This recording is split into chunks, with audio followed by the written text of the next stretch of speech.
We missed a bunch of books. May was kind of a mess. We were all really sick for a good long time, including one small member of our family who had both strep and the flu at the exact same time, simultaneously, which I do not recommend for anyone. We also have a moth infestation that we're dealing with, and we're desperately trying to find somewhere new to live in our neighborhood, and it's taking a lot of time. Basically, what I'm trying to say is I missed a bunch of new books in May that came out from indie presses, and so I want to retroactively come here and share a big long list of amazing books that were published by independent publishers in the month of May 2023. Let's see if we can catch ourselves up. If you stay to the end, I have a little bit of a show and tell. It's kind of fun. If you've been here before, you know that I like to keep my eye out for new books published by independent publishers, small presses, and university presses, mostly in the US and Canada, but also sometimes in the UK as well.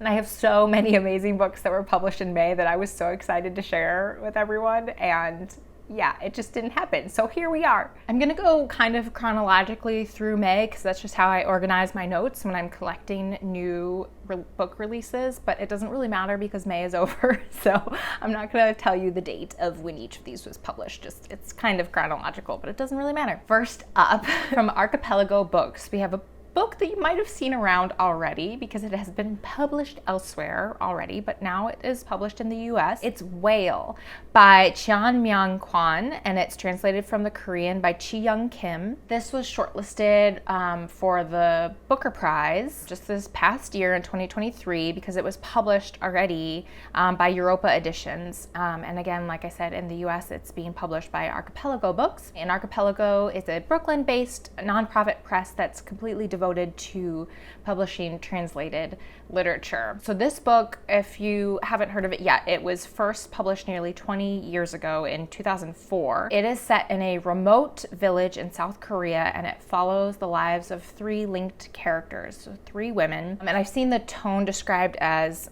both fairy tale-like, but also satire. One of these three characters is a mother who builds a cinema in the shape of a whale because she was so inspired by this whale that she saw. And then one of the other characters is her daughter, who I believe returns to the village after spending some time in prison, and the village is decimated, and so she's returning to this decimated village, and you kind of learn about the events that happened between her mother's story of building the cinema and other things happening and the daughter returning. And then the other character is a one-eyed woman who controls honeybees with a whistle. So I have a poetry collection that really caught my eye. It's from Shadelandhouse Modern Press, which is a Lexington, Kentucky-based woman-run and owned, family-operated publisher, and the poetry collection is called Grenadine and Other Love Affairs. This poetry collection caught my eye in particular. So it really focuses and dives into individual words, it sounds like. One of the unique features of this collection is that at the end of some of the sections of the collection, the poet includes what she calls a lyric glossary. And in that lyric glossary, she dives into some of the terms that she's used within one of the poems in the section. So for example, one of the examples they give on the website is that the poet uses the word carmine in a poem, and later in the lyric glossary she writes that carmine is so she's already used it in the poem, and then later on in this lyric glossary she writes, "Carmine is a rich red crimson pigment. I bought a dress that made my skin look like cream and my hair look like amber. I bought it so that your hands on my waist would look like intent, and they did. A vivid red. I still own that dress. It is packed in a box with other things that don't fit me anymore." Almost continuing, taking a little piece of the poem and continuing it and talking more about the word, but with specific personal details related to that word. And I just love anything that will dive into one particular word. Sounded very cool. From Akashic Books, published in May, is the latest edition in their Noir series, and the latest edition is Austin Noir. If you aren't aware of Akashic's Noir anthologies, they are all city-based anthologies collecting short stories, noir fiction, started in 2004 with their Brooklyn Noir series. So they have Austin, they have Chicago, they have Jerusalem, they have, all over the world. There's cities and regions all over the world. Each anthology in the series is edited by someone new, so someone who either lives in that city or region or otherwise has intimate knowledge related to that city or region. And then most of the authors are also very either live there or have lived there or just know a lot about that city or region. This latest one is Austin, and it's described as having a kaleidoscopic view of the city, of different neighborhoods, and coming at it from all sorts of different social, economic, and cultural perspectives. From World Editions, there is a novel called Fowl, Eulogies. It's by Lucie, Rico, and it's translated from French by Daria Trinasheva. This is a surreal novel about a vegetarian woman whose family owns a chicken farm. And after her mother's death, she returns to this chicken farm to take over the family business. She's trying to find a way to add her own spin and her own identity to this family business. And so she starts writing down, as each chicken is killed, she writes down that chicken's life story and then starts including that life story on the vacuum seal packaging of the chicken meat that's then going to the market, and it becomes a marketing thing for her company. Then it kind of turns into this small town drama, and sounds just very unique and interesting. Next up from Transit Books, we have a novel called Cold Nights of Childhood, and it's by Tezer, Özlü, and it's translated from the Turkish by Maureen Freely. And this was actually published in 1980, and it's considered a classic in Turkey, and the author passed away about 6 years after it was published, and this is obviously a new translation in English. In the description, the style is compared to Sylvia Plath and Jean Rhys. It's about a narrator in Turkey, and it spans the narrator's childhood up through her 20s, and it starts out in 1950s Turkey, as the narrator is a child kind of running around these rural orchards of 1950s Turkey, and then goes up through her 20s, where the narrator is struggling with mental health issues and is hospitalized several times and undergoes electroshock therapy, and then is kind of wandering around Europe and spending time in kind of smoky bars and cafes of Paris and Berlin and Istanbul. And the website describes it as an unflinching portrayal of a woman's sexual encounters and psychological struggle, staging a clash between unbridled feminine desire and repressive patriarchal society. From Unnamed Press is a novel called Hope You Are Satisfied by Tania, Malik. And this story takes place in 1990 Dubai, in the month between Saddam Hussein's invasion of Kuwait and the start of the Gulf War. It's the story of a character named Ria, and Ria is a young woman from India who is working at what they describe as a rinky-dink tour guide company in Dubai to send money back home to her family in India, and she herself is stuck there in Dubai. She can't visit her family in India because she'll lose her job and her visa. She's selected by this kind of shady character for a really dangerous job, a fixer, tourist job, but a really dangerous one, that takes her and a sarcastic misfit group of colleagues on a dark adventure, and it's all under the ever-present tension of pending global conflict of the Gulf War. And Unnamed Press is a great publisher based in LA. From Other Press, we have another novel from Turkey called Stone and Shadow, and this is by Burhan Sönmez and translated by Alexander Daw. This is described as a haunting saga of modern Turkey, and it follows the life of Avdo, who's a designer and maker of gravestones. And so Avdo is an orphaned child in a Turkish city near the border with Syria. He stumbles across a gravestone maker and is taken on as an apprentice and kind of learns the craft. The novel then follows Avdo, if I understand it right, like back and forth through time, through his life. And he travels across the country and experiences loss and violence, and then eventually retreats back to the kind of the sanctuary of his cemetery workshop. And all the while following the story of Avdo, the author weaves in like the history of Turkey at that time, but then it goes all the way back to the 1800s. And so it's like this kind of grand sweeping history of Turkey, but like then also zeroes in on the very particular life of Avdo. Kirkus describes it as an enthralling, multi-dimensional epic from a leading figure on fiction's world stage. From New Directions is Mild Vertigo by Mieko Kanai, and it's translated by Polly Barton. And this is about a housewife in Tokyo who's consumed by the minutiae of her life, caring for her family and her home, doing laundry, getting groceries, gossiping with neighbors, only to then do all the exact same stuff the next day. Sounds like it's a blend of like internal monologue of this narrator along with like these rich detailed descriptions of her surroundings. And it caught my eye because the publisher says it has shades of Clarice Lispector and Elena Ferrante, and Kirkus describes it as a subtle, thoughtful portrait of a woman chafing at the demands and constraints of domestic life. A big one that I think a lot of folks have been anticipating from Graywolf was published in May, and that's Shy by Max Porter. And this is the story of a teenager named Shy who is in the process of escaping a place called Last Chance, which is a home for very disturbed young men. Sounds like the novel is like told in many different voices, and I'm not sure if I understood the description right, but it sounds like the voices in the novel's told in are actually maybe voices in Shy's head, like maybe conversations he's replaying or things he's imagining that his teachers and his parents would say to him and about him. In that case, that structure sounds really, really cool. From the publisher's website, it says, how does mischievous wonder and anarchic energy curdle into something more disturbing and violent?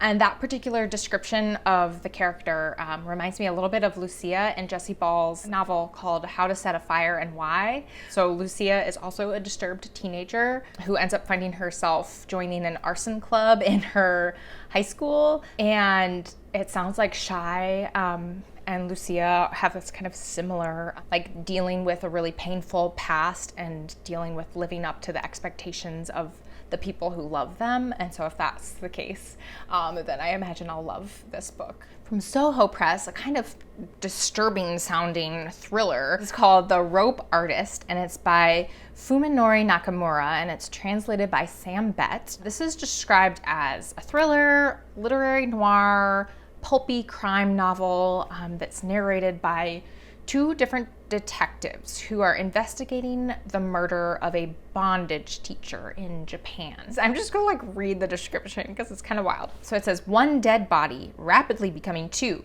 then 3, then 4 dead bodies, all knotted up in Japan's underground BDSM scene in Kimbaku, a form of rope bondage which bears a complex cultural history of spirituality, torture, cleansing, and sacrifice. And so as one detective starts to investigate, like a junior member of the police force starts to investigate the murder of this instructor, he finds himself unable to resist his own private transgressive desires, whereas his colleague, who is morally upright to a fault, is more of like a Sherlock Holmesian detective, it says, and has like superhuman powers of detection, starts to notice the junior detective's kind of maybe dark tendencies. And so this Sherlock Holmesian detective starts up his own parallel investigation, which then spirals out of control. Sounds twisty. The New York Times Book Review says, every time you think you grasp what's going on, Nakamura reminds you that you are not in control here.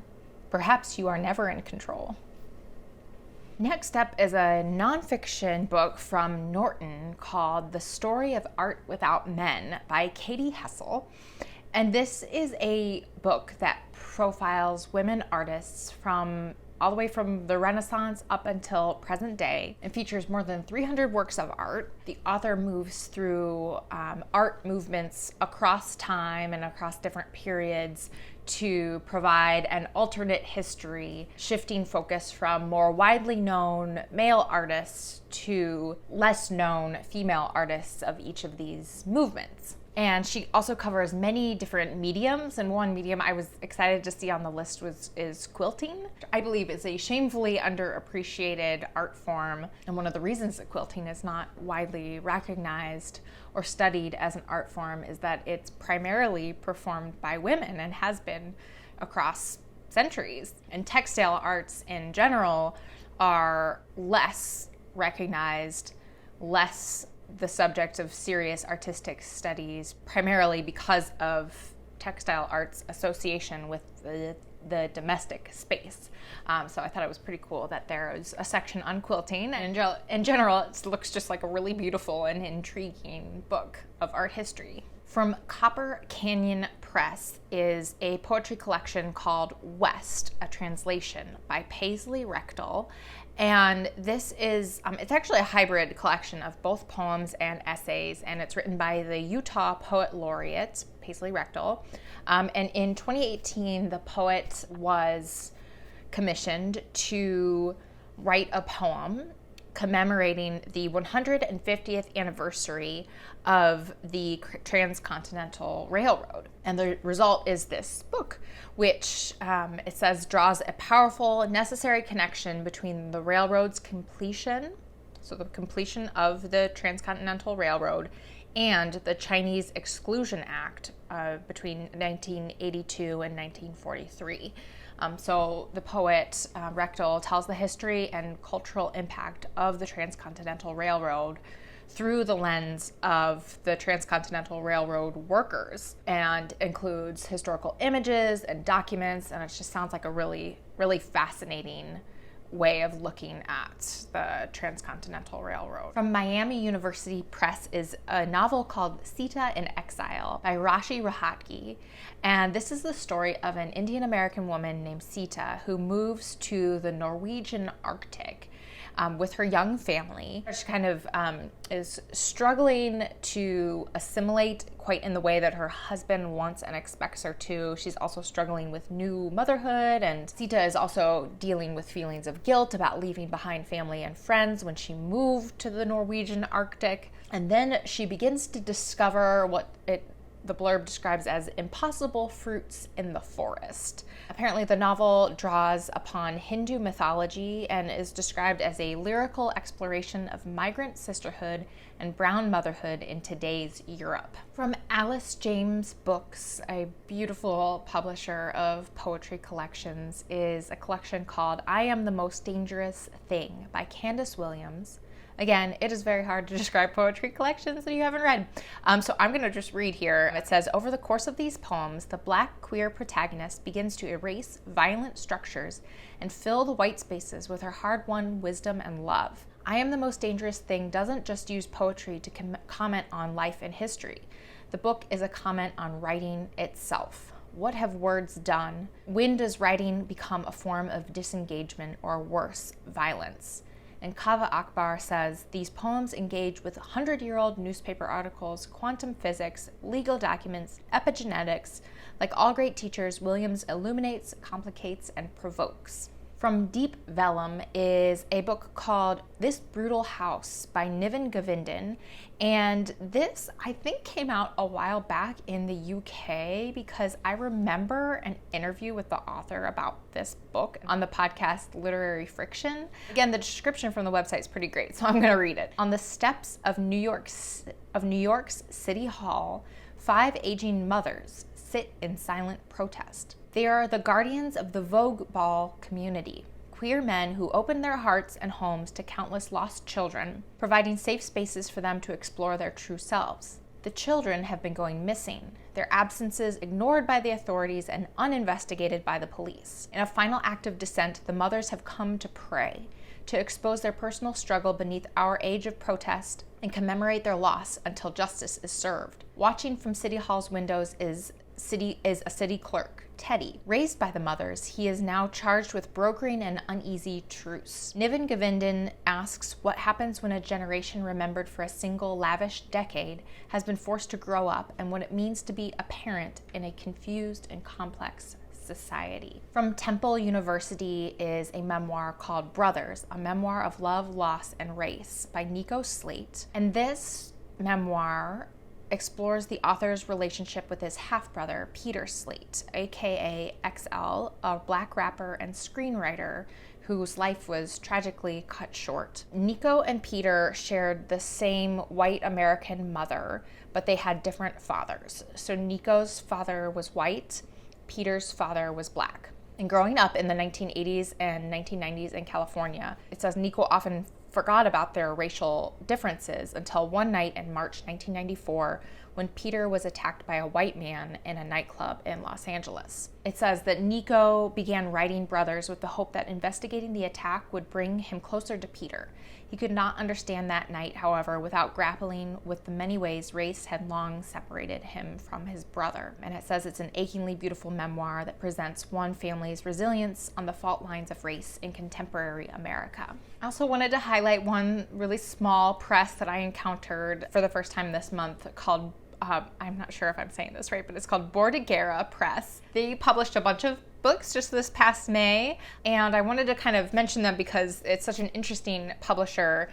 Their press focuses entirely on literature and scholarship about the Italian diaspora, novels and fiction, but then also scholarly works like a recent book that was published in May about Italians living in America before the Revolution. And then there was another recent book called Giovanni's Tree, New Italian Folk Tales. And then I wanted to mention a novel called What She Takes Away, which is the story of a woman who owns a fabric shop in Boston. And I think the fabric shop is kind of struggling, and she ends up going to, returning to her estranged father's small Italian village in the countryside and visiting a step family that she's never met before and hasn't really known. And it kind of turns into this this family saga set against the backdrop of both the Italian countryside, but then also the like high fashion and fashion week of Milan. So I thought that sounded interesting. And then finally, for now, I'll mention from A Public Space Books. This is a book I've actually mentioned before when I've talked about A Public Space Books previously. It's a short story collection called The Sorrows of Others by Ada Zhang, and it's the author's debut short story collection, and it's set in both China and America in the generations of families after the Cultural Revolution. The stories, it sound like, overall deal a lot with people who are outsiders in all the different manifestations of being an outsider. So immigrants, revolutionaries, even outsiders within their own families and communities. And Booklist says, writers with virtually perfect debuts are certainly rare. Zhang joins that shortlist with a magnificent 10-story collection filled with lost souls aching for connection on both sides of the world. And it's blurbed by a bunch of really amazing short story writers, so maybe check that out. If any of those books sounded at all appealing or interesting to you, I hope you'll hit the like button. That will hopefully help these books spread a little bit more widely across the internet and get these amazing books in the hands of even more readers. Thank you so much. I do have a little show and tell that I want to share. All right, sorry, I had to get my show and tell. I'm not prepared. I have a little show and tell to share. One of the things I did manage to accomplish in the month of May was visit my favorite summer art fair. I guess it's kind of a spring art fair in Chicago, the Renegade Art Fair. I think Renegade Craft Fair, Renegade Art and Craft Fair. It's amazing. It's goes on tour. So there's a Renegade Fair across the U.S. in different cities. The one in Chicago is in May in the Andersonville neighborhood.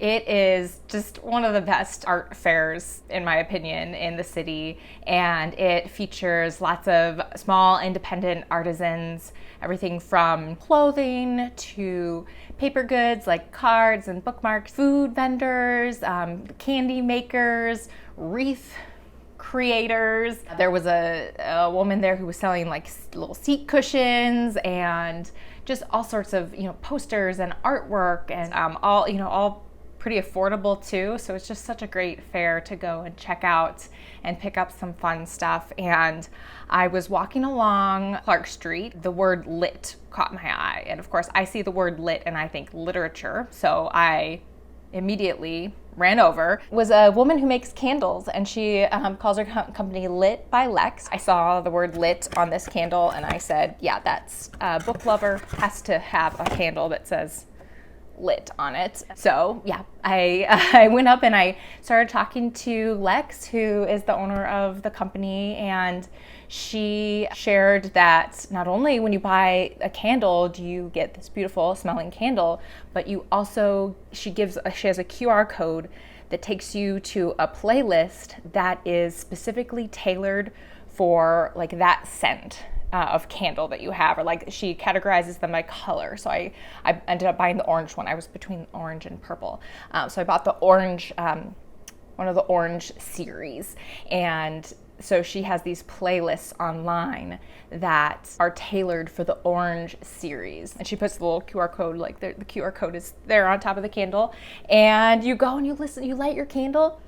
So you light your candle, you put it on the playlist, and you just enjoy, pick up a book, obviously. One of the really great features of her company is that she has a location in Chicago, and if you go to her shop with your empty candle, with the jar, she'll refill it for you at a discount. So you can get a new candle for a really great discount. She said that she hasn't even had to buy new jars in like a year because so many customers are coming back to have their candles refilled and recycled, and I just think that's incredible. So this is the orange series. The name of the candle is Fake the Funk. Its keynotes are peppercorn, orange peel, clove leaf, tonka bean, cinnamon leaf, and a hint of bourbon. I'll put the link to her website below. I highly recommend checking it out because if you are a book lover, I think it is a requirement to have a candle that says lit on it. So check it out. Thanks so much for joining me today. I will see you next time. I have even more May books to share, and then we're catching up on June. We're gonna catch up on May, gonna jump into June. Thanks for joining me. My name is Sarah. I think I said that. Did I say that? My name is Sarah. See you next time. Bye.